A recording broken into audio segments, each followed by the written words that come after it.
नमस्कार दोस्तों आप सभी लोग जानते हैं कि आने वाली 11 तारीख यानी 11 जुलाई से सावन का पवित्र महीना शुरू होने वाला है। और अगर हम सावन में शंकर जी की पूजा आराधना दिल से करते हैं, सच्ची लगन से करते हैं, तो आपको वो सब भी प्राप्त हो जाता है जैसा आपने सोचा भी नहीं होता है।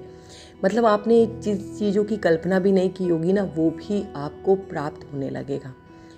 दोस्तों, मैंने जैसा कि टाइटल में लिखा है कि अगर आपके ऊपर महादेव की कृपा होगी तो ही आप इस वीडियो को पूरा देखेंगे या मेरे द्वारा बताई गई बातों को अप्लाई करेंगे, मतलब आने वाले सावन में उसे करेंगे। क्योंकि होगा क्या कि जैसे ही आप वीडियो शुरू करेंगे, उसमें से कुछ लोगों को वीडियो लंबी लगेगी, वो बीच में स्किप करके चले जाएंगे।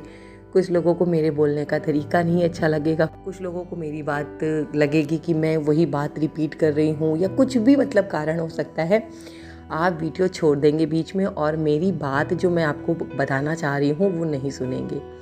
मैं आपको दोस्तों प्रमाण के साथ ये जो बता रही हूँ, उपाय प्रमाण के साथ बता रही हूँ, क्योंकि मैंने इस उपाय को लगभग हर सावन में 3 साल से शुरू किया है और मुझे वो भी सब प्राप्त हुआ है जिसकी मैंने कल्पना भी नहीं की थी। आप समझ लीजिए 3 साल इसको करने के बाद मैं आपको बताने जा रही हूँ, तो कुछ ना कुछ तो इसमें सच्चाई होगी। मैंने पहले भी कहा है कि मैं ऐसी बातें शेयर नहीं करती जिसे खुद विश्वास ना हो। तो अपने वीडियो को आगे बढ़ाऊं उससे पहले सभी हनुमान भक्तों को मेरा राम राम, और जो भी भक्त आज पहली बार मुझे सुन रहे हैं उन सभी का स्वागत करती हूँ हमारी यूट्यूब फैमिली श्री हनुमंत साधना रहस्य पर।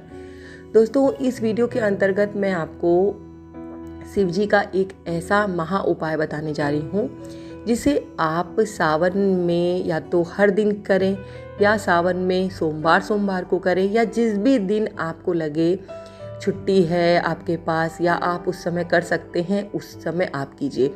सुबह में कीजिए, शाम को कीजिए, जब आपका मन करे तब आप इस उपाय को कीजिए। कोई बाउंडेशन नहीं है समय की। हाँ, लेकिन अगर आप इस उपाय को पूरे सावन भर करते हैं एक नियम बना के, तो आपको सावन खत्म होते होते शिव जी की विशेष कृपा प्राप्त होना शुरू हो जाएगी। बीच में ही आप मुझे कमेंट ज़रूर करेंगे कि आपके द्वारा बताए गए उपाय से हमारे घर की बहुत सारी परेशानियां खत्म हुई हैं, हमें बहुत सारी खुशियां प्राप्त हुई हैं, सुख संतुष्टि प्राप्त हुई है। तो चलिए दोस्तों, आपको करना क्या है, वीडियो को स्किप मत कीजिएगा, क्योंकि ऐसा नहीं है कि मैं कोई ऐसा नया उपाय आपको बताने जा रही हूँ कि जिसको आपने पहले नहीं सुना होगा। पुराना ही उपाय है, लेकिन इस उपाय में मैं कुछ एक ऐसी चीज़ें बताऊँगी बीच बीच में जो आपके लिए ज़रूरी होंगी। स्किप कर देने से आप उन्हें जान नहीं पाएंगे और पूरा लाभ आपको प्राप्त नहीं होगा।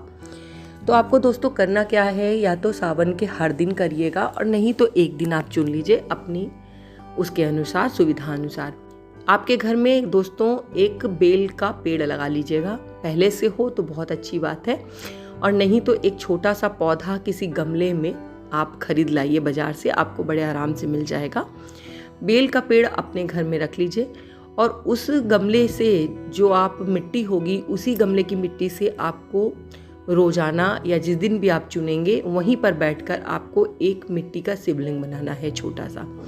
उस शिवलिंग को बनाने के बाद आपको उसकी पूरी पूजा आराधना, जो भी आपके पास सामग्री हो, दूध, दही, गंगा जल, जैसे मैं बता रही हूँ, अगर वो सारी चीज़ें हों तो बहुत अच्छा है।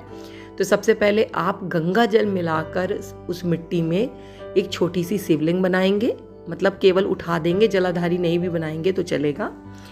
आपको एक लिंग टाइप का वहाँ पर एक उठा लेना है।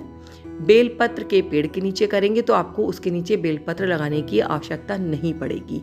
नहीं तो अगर आप किसी पात्र में अगर शिवलिंग बनाते हैं तो आपको उसके नीचे बेलपत्र ज़रूर रखना चाहिए, अन्यथा वो पूजा आपको प्राप्त नहीं होती है। फिर आप उस शिवलिंग को जब ऊपर उठाएंगे, मतलब मिट्टी के एक छोटे से ढेर को एक शिवलिंग का आकार देंगे, लिंग का आकार देंगे। फिर आपको थोड़ा सा गंगा जल, दूध, दही, शहद, थोड़ी सी मिश्री, चीनी और घी, इत्र, अभ्रक, मतलब जो जो चीज़ें शंकर जी को चढ़ाई जाती हैं, अबीर हो गया और भभूत हो गई सफ़ेद रंग की पैकेट में, ये सब जितनी भी सामग्री मैं आपको बता रही हूँ बड़े आराम से आपको बाज़ार में मिल जाएंगी। मैं फिर से आपको एक बार बता दे रही हूँ, आप अगर मुझे कमेंट करेंगे तो मैं उस कमेंट पे आपको रिप्लाई भी कर दूँगी कि क्या क्या सामग्री आपको चाहिए, या आप पूजा की दुकान में जाएंगे तो आपको सारी सामग्री वो खुद ही दे देगा। उसमें आपको जो ज़रूरी चीज़ें हैं, गंगा जल है, कच्चा दूध आपके घर में रोज़ मिल जाएगा आपको, और आपको उसके बाद सफ़ेद पुष्प चाहिए होगा, अभ्रक चाहिए होगा, एक सफ़ेद रंग का चमकीला सा पदार्थ होता है जो शंकर जी को चढ़ाया जाता है।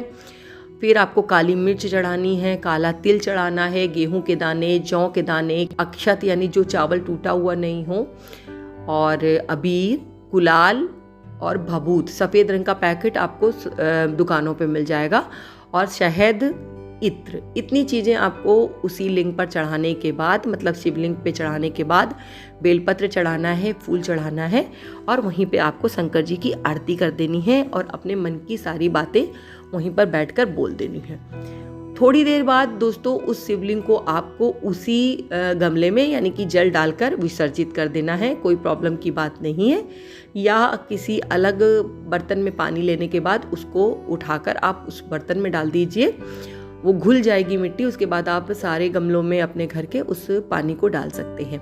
इस तरीके से आपको रोजाना करना है, सावन भर इस उपाय को करिए, नहीं तो एक दिन निश्चित कर लीजिए, उस दिन इस उपाय को कीजिए। यकीन मानिए इतना चमत्कारी उपाय है।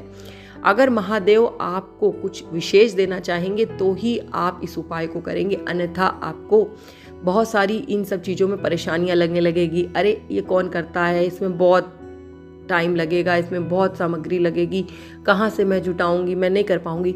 तो सामग्री के लिए इतना सुन लीजिए कि अगर आपके पास कुछ भी नहीं है, आप केवल दूध, शहद, चावल आपके पास जो है, घर में सबके यहाँ चावल होता है, थोड़ी सी चीनी, जो भी आपके पास है, जो भी कुछ है वो आप अगर शिव जी को चढ़ा देंगे, और बेलपत्र का पेड़ नहीं है तो भी आप किसी गमले में इसको बनाकर कर देंगे, गमले में नहीं कर सकते हैं किसी पात्र में बनाकर इसको कर देंगे, तो भी आपको पार्थिव शिवलिंग बनाने का वो फ़ायदा मिलेगा जिसकी आपने कल्पना भी नहीं की होगी। आपकी हाथों की लकीरों में जो चीज़ नहीं भी होगी, महादेव वो चीज़ देंगे, क्योंकि किस्मत जो है ना बदलना एकमात्र महादेव के हाथ में है। वो ये सिर्फ 3 साल के अंदर मेरे बच्चे को सरकारी जॉब मिल चुकी है, अच्छा सा घर प्राप्त हो चुका है। मतलब आपको बताऊं कि ऐसी क्या चीज़ नहीं है जो मुझे नहीं मिली है, सब कुछ मिल चुका है। इसीलिए मैं आपके साथ ये वीडियो शेयर कर रही हूँ। आप ज़रूर कीजिए इस उपाय को, फिर मुझे कमेंट कीजिएगा।